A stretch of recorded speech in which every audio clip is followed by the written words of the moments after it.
Hey, welcome to The Explainer. Today, we're diving into some heavy-duty words, the kind we need when things get tough. We're going to build a vocabulary for all that decline, dread, and gloom. Because sometimes just finding the right word is the very first step to figuring things out. I mean, haven't you ever felt that way, where bad or sad just doesn't cut it? It feels so weak, right? It just falls flat and doesn't capture the sheer weight of what's happening. So, yeah, what do you say when a feeling is heavier than just sad? Or when a situation is way, way worse than just bad? Well, that is exactly what we're here to do today.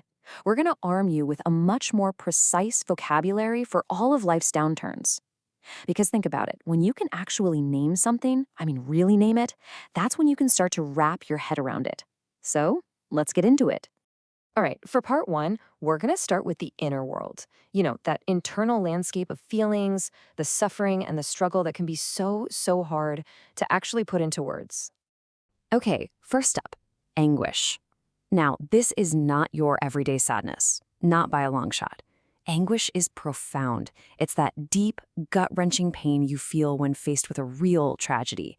It carries the kind of weight that simple words like upset or hurt, they just can't even touch it.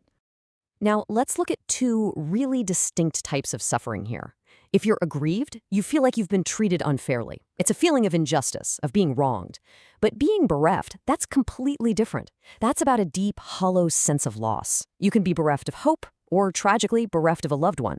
So see the difference? One's about unfairness, the other is all about absence. And then you've got apathy. And this might be one of the most dangerous forms of despair out there. It's not that loud, screaming anguish, nope.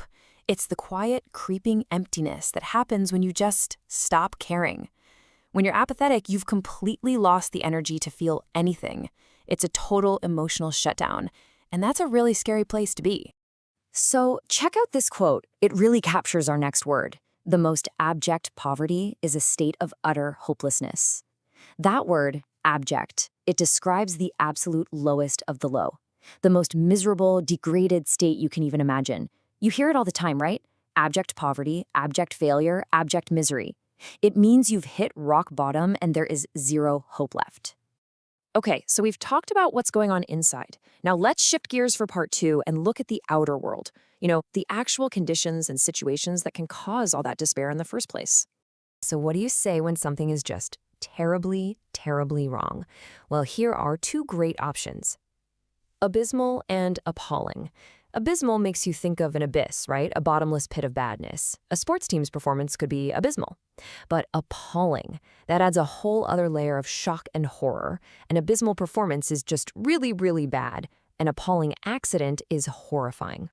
All right, adverse is one of those super useful words. Why? Because it describes pretty much anything that's harmful or working against you. You see it paired up all the time. Adverse effects of a medication, adverse weather conditions, adverse circumstances. It's always about a force that's pushing back, making things difficult.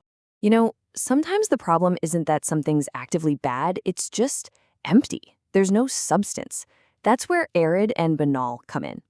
An arid speech is just dry, totally lacking any interesting points, kind of like an arid desert lacks life. A banal conversation, though, is one that's just packed with cliches and tired ideas. It's not just boring, it's predictably boring. You know exactly what's coming next. Next up, antiquated. An antiquated system is something that's basically useless because it's so out of date.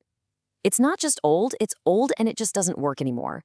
Think about an antiquated law from 100 years ago that makes zero sense today, or some piece of antiquated technology that can't possibly keep up. It's the perfect word for stuff that time has just left in the dust. All right, so our next word, brackish, it's a little bit of a stretch for our theme, but it fits perfectly as a metaphor. So literally, brackish water is that unpleasant, undrinkable mix of fresh and salt water you find in an estuary.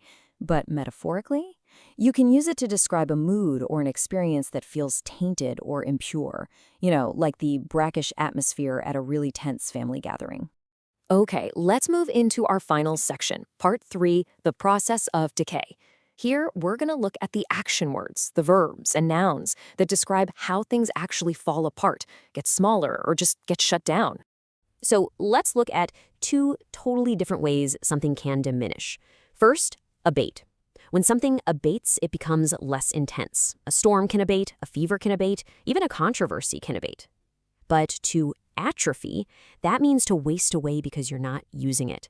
A muscle will atrophy if you don't exercise it, and you know what? A skill will atrophy if you don't practice it. Seriously, think about it for a sec. What's a skill you have? Maybe you play the guitar, or you speak a bit of another language. What happens if you stop practicing for a whole year? It starts to fade, right? That process, right there, is atrophy. It is the perfect word for that slow, sad decay that comes from simple neglect. Okay, let's compare two words about actively ending something. To abase someone is to humiliate them, to degrade them, to bring them low. It's an action against a person's dignity.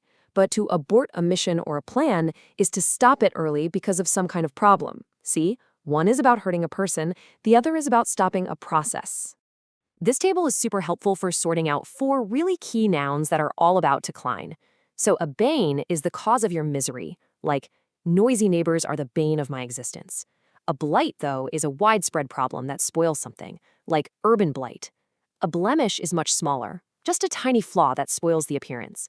And then you have calamity, which is a huge sudden disaster. Just look at the scale difference there, from a tiny blemish all the way up to a citywide calamity. So, okay, we've definitely walked through some pretty gloomy territory today.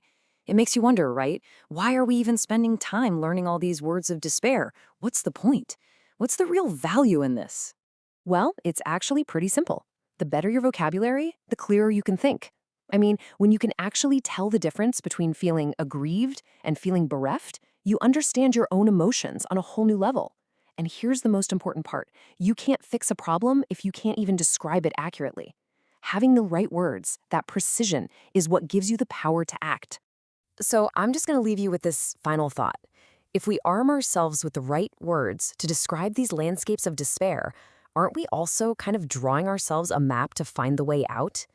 I mean, if we can accurately name the blight, doesn't that put us one step closer to figuring out how to plant a garden in its place?